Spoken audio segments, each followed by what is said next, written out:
हमारे पूर्वज न केवल देवी देवताओं के प्रति आस्थावान थे,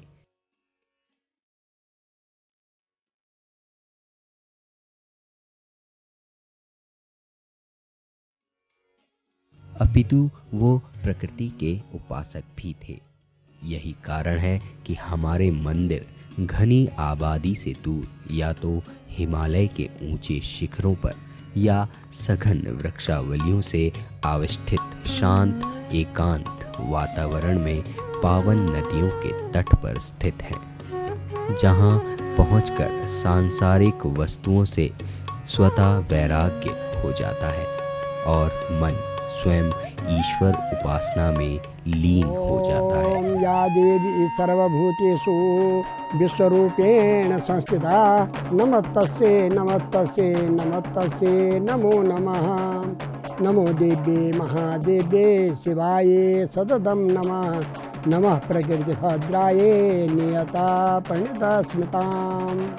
सिद्धपीठ चंद्रवदनी टिहरी जनपद के विकासखंड हिंडोला खाल के अंतर्गत सिंधु तट से 8000 फीट ऊंचे चंद्रकूट पर्वत पर स्थित है।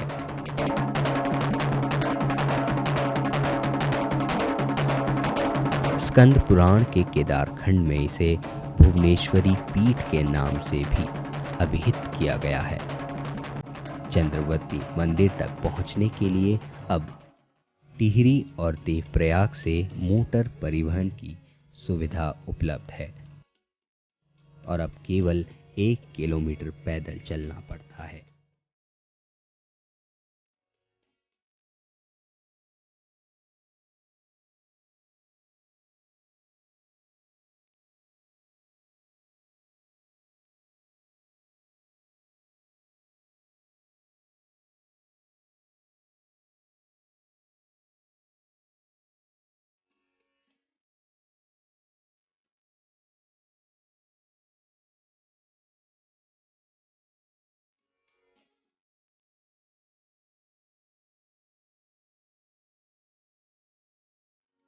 उत्तुंग चंद्रकूट पर्वत पर स्थित ये सिद्धपीठ ऋषिकेश से 106 किलोमीटर, देवप्रयाग से 34 किलोमीटर, टिहरी से 47 किलोमीटर, श्रीनगर से 69 किलोमीटर और कांडीखाल से 8 किलोमीटर पैदल है।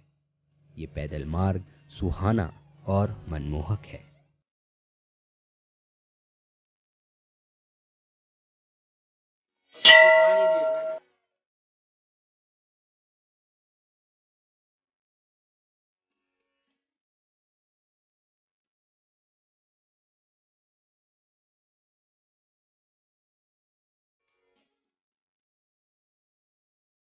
वसंत ऋतु में रक्तवर्ण बुरांस के फूल और पक्षियों का कलरव यात्रा को आनंदमयी बना देता है।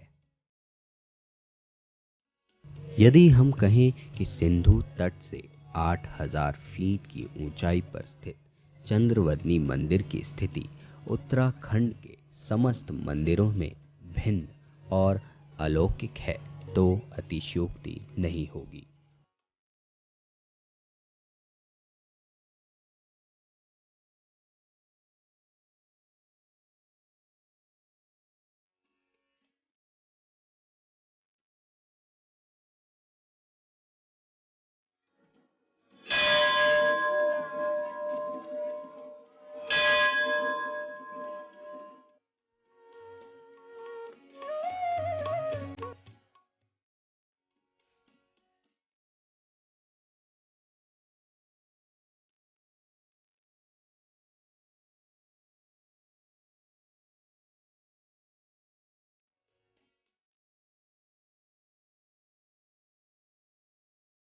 उत्तराखंड के मंदिरों में एक यही ऐसा मंदिर है जहां तक पहुंचने के लिए सभी दिशाओं से मार्ग हैं और चारों दिशाओं से मंदिर दिखाई भी देता है।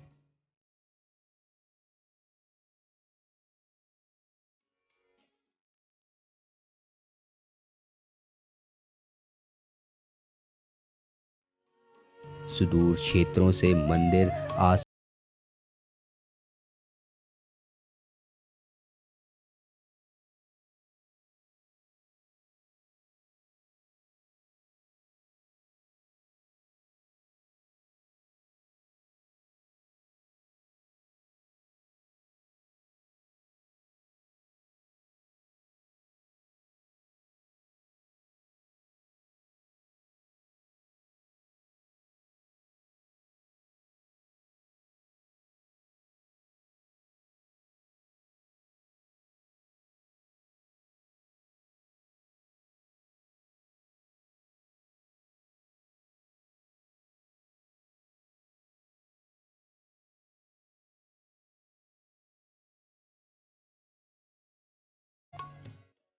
चंद्रवदनी से चौखंबा श्रृंखला की अनेक हिममंडित चोटियां, अन्य ऊंचे शिखर जैसे खैट पर्वत, सुरखुंडा देवी, कुंजापुरी, रानी चोरी, नई टिहरी आदि दिखाई देते हैं।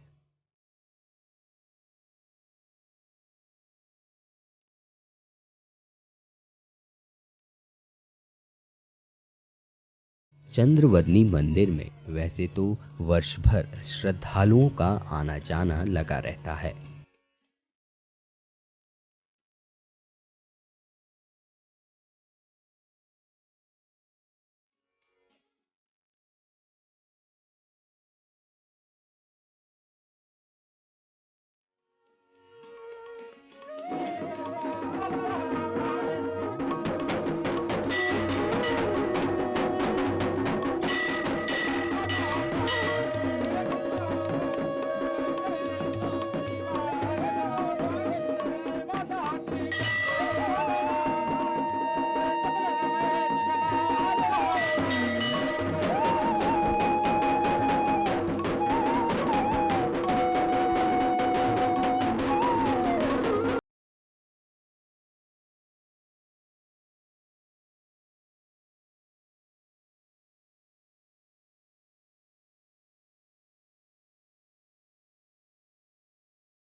यहाँ विशेष पूजा होती है।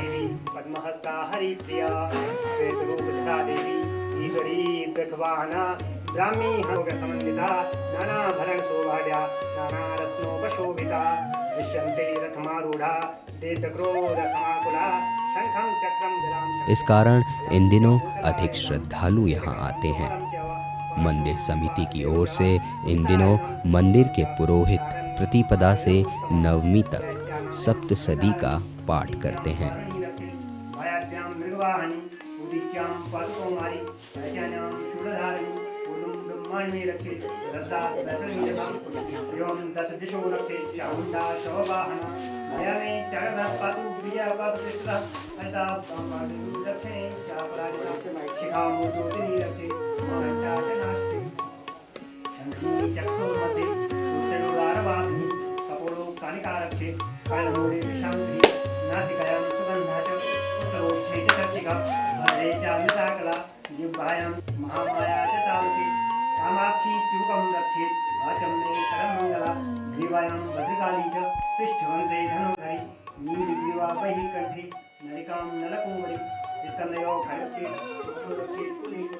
वो गर्भगृह के बाहर सभी मंडप में हरियाली डालते हैं।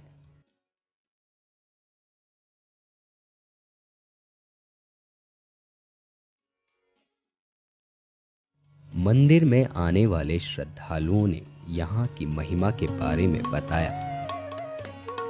माता चंद्रवदनी देवी का बहुत अच्छा लगा। वैसे मैं नवदेवियों की भी पहले यात्रा कर चुका हूँ, लेकिन ये सिद्धपीठ है, यहाँ पहली दफ़ा आया हूँ। बहुत अच्छा लगा और यहाँ का एटमॉस्फेयर भी और बाकी जो व्यवस्था है वो भी बहुत अच्छी है। आने वाले लोगों को यही कहना चाहेंगे कि आदमी संसार से थोड़ा सा निकल के उन माताओं के चरणों में जाए और समझे कि दुनिया क्या है। खाना पीना ही दुनिया नहीं है। आना चाहिए सबको ऐसी जगह पे। पीसफुल माइंड एकदम हो जाता है यहाँ पे आके, और सबको एक बार तो दर्शन करना ही चाहिए। यहाँ पे स्वर्गीय आनंद की अनुभूति जिसको बोलते हैं वो यहाँ आके प्राप्त हो। No, I never heard of this place before in my life. I was brought here by force. They tied me up and brought me. What will I say to the people who are coming here? I will say, buy a coconut and offer it to Devi, and give some money to the Brahmin, and have his puja done, and circumambulate the deity 7 times, ring the bells, and then bow down, do Sashtanga Pranam, and beg Yogamaya to remove her veil of illusion so that you can see the truth. मैं कर्नाटक से आया हूँ। ये बहुत अच्छा place है। मैंने पहली बार सुना हूँ। हम ऋषिकेश में रहते हैं, स्वामी राम साधक ग्राम से। हम पूरे आश्रम से 40 लोग आए। बहुत अच्छा प्लेस है, ध्यान के लिए बहुत अच्छा है। और जैसे बहुत लोग भक्ति लोग हैं यहाँ पे, पूरा हिमालय दिखता है। बहुत अच्छा महसूस हुआ, एनर्जीज ऊपर बहुत स्ट्रॉन्ग महसूस हुई। और हम लोग चूँकि मेडिटेशन की परंपरा से आते हैं, तो हम लोगों ने सबने ऊपर मेडिटेशन किया बैठ के, तो उसकी एनर्जीज बहुत स्ट्रॉन्ग थी। माँ चंद्रवती के दर्शन करने आए। ये बहुत ही रमणीक स्थान है, यहाँ लोग दूर दूर से दर्शन करने के लिए आते हैं। यहाँ आपको ऐसे आके लगता है कि जैसे आप स्वर्ग में आ गए हैं। माँ की अनुकंपा इतनी है कि यहाँ से लोग दूर दूर से यहाँ दर्शन करने आते हैं माँ चंद्रवती देवी के। मैं खुद कई वर्षों से सोचा था माँ के दर्शन करने आऊँ, आज माता की कृपा हुई तो मैं माँ के दर्शन करने चंद्रवती पहुँचा हूँ। और बड़ा यहाँ के मुझे एक सुखद अनुभव हो रहा है महसूस। यहाँ गढ़वाल का एक प्राकृतिक सौंदर्य है, आप यहाँ से चारों तरफ देखिए तो आपको सुंदर सुंदर इलाका दिखेगा, मतलब एक मन को सुकून देने वाला स्थान है। माँ के प्रति अपार श्रद्धा एवं भक्ति होने से मैं यहाँ पे 9 दिन 9 रात्रि के लिए पाठ करने आया हूँ। शक्ति जो स्वरूप है, तो बिना शक्ति किसी भी पावर के लिए, जैसे बिजली की तार है तो उसको पावर के लिए, सप्लाई के लिए तार की आवश्यकता होती है, ऐसे ही शक्ति के लिए कोई आधार अवश्य होता है जिसके आधार पे शक्ति कार्य करते हैं। शक्ति स्वतंत्र नहीं है, शिव और शक्ति दोनों परस्पर सहयोग से कार्य करते हैं। इसी विषय में कालिदास ने कहा है, वागर्थाव्य संपृक्तो वागर्थो प्रतिपत्ति जगतो पितरो बंदी पार्वती परमेश्वरो। शक्ति और शिव जैसे शब्द और अर्थ है, वैसे शक्ति और शिव है, दोनों एक दूसरे से मिले हुए हैं। शब्द और अर्थ की भांति शिव और शक्ति का स्वरूप है, यही उसने कहा है। और शक्ति, मैंने यही कहा कि बिना आधार के शक्ति कार्य नहीं करते हैं। और इन मंदिरों में जो भी आता है, जो अपनी भावना को लेकर आता है, उसकी भावना अवश्य पूर्ण होती है। और इसीलिए लाखों लोग यहाँ पर भक्ति भावना से आते हैं। कुछ लोग हैं कि जो 1-2% आते हैं, घूमने के लिए आते हैं, बाकी सभी लोग यहाँ पर भावना से आते हैं और माँ के मंदिर में दर्शन करके उनकी मनोकामना अवश्य पूर्ण होती है। यहाँ देवी के यंत्र की पूजा होती है जो गर्भगृह से एक शिला पर विराजमान है। पुजारियों के अनुसार यह श्री यंत्र है। इस यंत्र के ऊपर चांदी का एक छत्र है।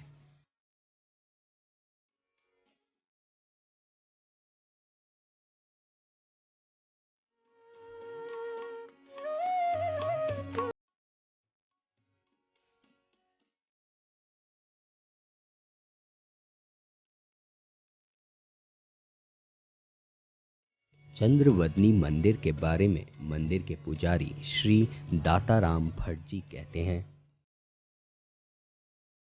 दक्ष जी ब्रह्मा जी के पुत्र हुए और दक्ष जी की कन्या सती हुई। और सती जी ने जो है इस पर्वत का नाम चंद्रकूट पर्वत है, इस पर्वत पर तपस्या की है। तपस्या क्यों की? शिव जी को प्राप्त करने के लिए। शिव जी को प्राप्त करने के लिए यहाँ पर कई हजारों वर्ष तपस्या की। तपस्या के बाद आकाशवाणी होती है कि आप हिमालय पर्वत पर जाकर और शिव जी को प्राप्त करो। अब सती और शिव जी का पानी संस्कार हुआ, शादी हो गई। शादी के बाद कुछ काल बाद दक्ष प्रजापति जी ने कनखल में, हरिद्वार के नज़दीक कनखल है, कनखल में एक यज्ञ रचा है। यज्ञ रचने के बाद सबको बुलाया, ब्रह्मा विष्णु इंद्र कुबेर राजा महाराजाओं को, परंतु शिव जी को, अपने दामाद जी को नहीं बुलाया। और अब सती जी देखते ही आकाश में ये विमान कहाँ जा रहे हैं, तो शिव जी को पूछते हैं कि ये विमान कहाँ जा रहे हैं महाराज। तो शिव जी कहते हैं कि तेरे पिताजी का यज्ञ हो रहा है। कहाँ हो रहा है? कि कनखल में हो रहा है। तो हमको नहीं बुलाया। उन्होंने कहा हो जाती है, भूल हो जाती है, इसलिए नहीं बुलाया होगा। परंतु सती जी मन में उत्कंठा हुई, जिज्ञासा हुई कि मैं अपने पिताजी का यज्ञ में जो है जरूर जाना ही है। शिव जी से प्रार्थना करते हैं। शिव जी कहते हैं कि देखो, बिना बुलाए हुए कहीं भी नहीं जाना चाहिए। परंतु सती जी कहते हैं ठीक है, आप तो आदि अनादि हैं, परंतु मेरा भी एक प्रश्न है कि देवता के स्थान पर, गुरु के स्थान पर और माता पिता के घर पर बिना बुलाए ही जा सकते हैं। शिवजी निरुत्तर हो गए। शिवजी ने कहा कि आप ऐसा काम करो, इस गण को आप साथ में ले जाकर और अपने पिताजी के यज्ञ में चले जाओ। जब वहाँ पर पहुँचते हैं, जैसे सती जी द्वार पर गई है, इतने में जो है दक्ष जी देखते हैं, ए कहाँ से आई? अब शब्द कहते हैं अपने लड़की के लिए, अपने दामाद के लिए। और सती जो है बड़ी व्याकुल हो गई, क्रोध आ गया। सती ने कहा अपने मन में कि शिवजी ने जो कहा था सत्य कहा था, बिना बुलाए हुए मैं आई हूँ, इसलिए जो है इतना आज मेरा अपमान हो रहा है। परंतु फिर माँ की ममता है, माँ ये होती है, उसने गले लगाया। माँ ने, बेटा कोई बात नहीं है, आप आ गए हो और अपने यहाँ पर बैठो, आसन है। परंतु नहीं, क्योंकि पत्नी जो होती है पति की आज्ञाकारी होती है। पति के आज्ञाकारी में जब वो स्वयं रही सती जी, तो उनको ये हुआ माता पिता कुछ नहीं है, मेरे पति ही सारे संसार के देवता हैं और मेरे तो अनादि आदि हैं ही। परंतु वहाँ पर जाकर वहाँ पर उन्होंने देखा कि ठीक है, पति को नहीं बुलाया था, परंतु भाग तो रखते। ब्रह्मा जी को कहते हैं, विष्णु जी को कहते हैं, वशिष्ठ जी को कहते हैं, भरद्वाज जी को कहते हैं कि कम से कम उनका भाग तो रखते। परंतु सब चुप हो गए। चुप होने के बाद उनको जो है बड़ा अपने आक्रोश आया शरीर में। उन्होंने जो है अपने अंदर से अपने प्राणवायु ब्रह्मरंध्र को पहुंचाए। वैसे ऐसे भी कहते हैं कि यज्ञ कुंड में कूदे हैं, माने बात ये की उन्होंने प्राण त्याग दिए।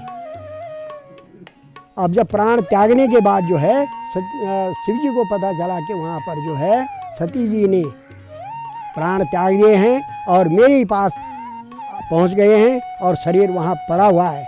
वहाँ पर शिव जी जाते हैं। शिव जी जो हैं वहाँ पर नष्ट भ्रष्ट जितना भी उनका यज्ञ था विध्वंस करके और सती का शरीर अपने कंधे पर उठाकर मोह में विरक्त होकर सारे ब्रह्मांड को घूमते घूमते कई हजार वर्ष हो गए। हजार वर्ष हो गए। इसके बाद जो है संसार का जो कार्य उनके पास दिया गया था वो सब बंद पड़ा हुआ है। ब्रह्मा और विष्णु जी आपस में सलाह करते हैं कि शिव जी के पास जो भार दिया गया था संसार का और वो बंद हो गया है, इसलिए क्या किया जाए।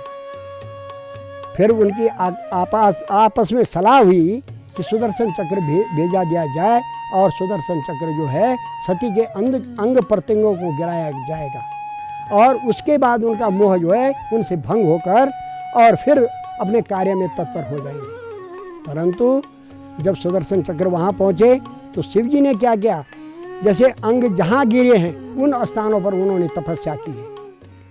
तो हमारे भारत में 51 सिद्धपीठ है और उन्हीं स्थानों पर उन्होंने तपस्या की है। तपस्या करने के बाद फिर उठते हैं, फिर चलते हैं, फिर ऐसे होते होते उत्तराखंड में जब आए तो इस स्थान का नाम चंद्रकूट पर्वत है। यहाँ पर जो है बदन का भाग गिर गया। वैसे बदन मुख को भी कहते हैं, संस्कृत में बदन जो है मुख को कहते हैं, परंतु हमारी उसमें जो है यहाँ पर जो अदृश्य भाग है, एक गुह्य से ऊपर ये भाग गिरा है। अब यहाँ पर जब भाग गिरने के बाद शिव जी ने तपस्या की है, आकाशवाणी होती है कि तुम्हारी तपस्या पूरी हो गई है। सती माँ ने जो है राजा हेमान के घर में और पार्वती के रूप में अवतरित हो गई है। आप यहाँ से उठो, कैलाश पर्वत पर जाओ और पार्वती जी को पाने के लिए तपस्या करो। शिव जी यहाँ से चले कैलाश पर्वत पर तपस्या करने लग गए। अब इधर जो है उस समय के, उस जमाने के जो भक्त थे इस स्थान पर आते हैं और यहाँ पर आकर उनका मन ऐसा भ्रमित होता है कि संसार नाशवान है, कुछ नहीं है, बेकार है। इसलिए माँ हम तेरे ही चरणों में यहाँ पर समर्पित होके समाधि लग जाती थी। समाधि लगने के बाद समाधिस्थ वहीं पर पूर्ण हो जाते थे। होते होते सतयुग, द्वापर, त्रेता सब चला गया, कलयुग आ गया। कलयुग में भी ऐसी स्थिति होने लग गई। अब 5वीं सदी में आदि गुरु शंकराचार्य जी जो हैं भ्रमण को चले, श्रीनगर पहुंचते हैं। श्रीनगर में उनको जो देव योग से ऐसी दुख प्रकट हो गया कि असमर्थ हो गए, जाने से इधर उधर ढूंढने से जो है बेकार हो गए और शरीर उनका कुछ काम का नहीं रहा और सड़क में गिर गए। अपने शिष्यों से कहते हैं कि क्या किया जाए, मेरा शरीर काम नहीं कर रहा है। तो शिष्य कहते हैं बोलो आप, जो आप कहते हैं हम करने के लिए तैयार हैं। परंतु इतने में क्या हुआ, एक बालिका पानी लाकर और उनके सामने गुजर रही है और उसे पुकारते हैं बेटा इस एक थोड़ा सा पानी का कूला दे दे। तो वो बालिका कहती है कि बाबा तेरा तो पूरा शरीर ही पानी मांग रहा है, तुम ऐसे काम करो, अलकनंदा जी बह रही हैं और अलकनंदा भी जाकर छक के पानी पियो, नहाओ धो, जो कुछ करना है। बाबा कहते हैं असमर्थ हूँ। वो बालिका कहती है बाबा आप असमर्थ नहीं हैं, आप समर्थवान हैं, सब कुछ हैं, परंतु शक्तिहीन हो गए। अब बाबा जो हैं अपने मन में ये धारणा करते हैं कि ओहो ये साधारण बालिका नहीं है, ये कोई मुझे जो है प्रेरणा देने के लिए यहाँ पर आई है और इसी वजह से मेरा शरीर जो है ऐसे अस्वस्थ हुआ है। ये जो है शक्ति रूप है। ये कहती है कि शिव के, मैं कहता हूँ कि शिव के अलावा कुछ नहीं है, परंतु नहीं, शिव के अंदर जब शक्ति है तब वो शिव हैं। शिव के अंदर से शक्ति अलग हो जाएगी तो शिव जो है सब है। इसलिए जो है मैं हिमा तेरे स्थान पर चंद्रकूट पर्वत पर आकर और तेरी तपस्या करता हूँ। यहाँ पर आदि गुरु शंकराचार्य जी पहुँचे हैं। 7 रात सप्त रातेड़ शंकरी, इस शंकरी की 7 रात तपस्या करते हैं। तपस्या करने के बाद वो जो पुंज था, जिस शिला में जो है सती माँ का पुंज गिरा हुआ था और मन को जो है भ्रमित करता था कि संसार कुछ नहीं है, उस पुंज को निकालकर उसको उल्टा कर देते हैं और यहाँ पर श्री यंत्र की स्थापना करके और ये जो गुफा आप लोगों ने देखी है उस गुफा का निर्माण करके और तब चले जाते हैं। और तब से जो है यहाँ पर समाधि किसी भक्त की नहीं लगी है। संत महात्मा आते हैं, जो भी उनको उनकी इच्छा होती है, उनके मन में जो धारणा होती है वो प्राप्त करके चले जाते हैं।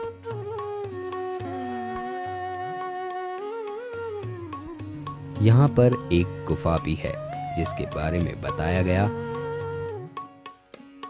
यहाँ से इस गुफा से निकलकर सामने एक देवदार बोलते हैं। देवदार में आज से 1400 वर्ष पहले वहाँ पर पशु बलि थी और वहीं पर जो है ये यंत्र की पूजा होती थी, जो वो पशु बलि की। और वहीं पर जो है पुजारी भी रहते थे और वहाँ पर 2 मंदिर भी थे, एक काली का और एक भैरव का। काली की पूजा के वजह से वहाँ पर जो पशु बलि होती थी और पुजारी वहाँ से इस चरखोली से, वैसे इसको गुप्त रास्ता बोलते हैं। चरखोली का रास्ता होता है गुप्त रास्ता, पर ये तो प्राचीन है, इसका ये कोई नहीं है कि कब बना है क्या बना है, ऐसा है। और मंदिर पुजारी जो है यहाँ से पूजा करने जाते थे, फिर वहीं पर उनकी कुटिया थी, वहीं पर रात को निवास करते थे।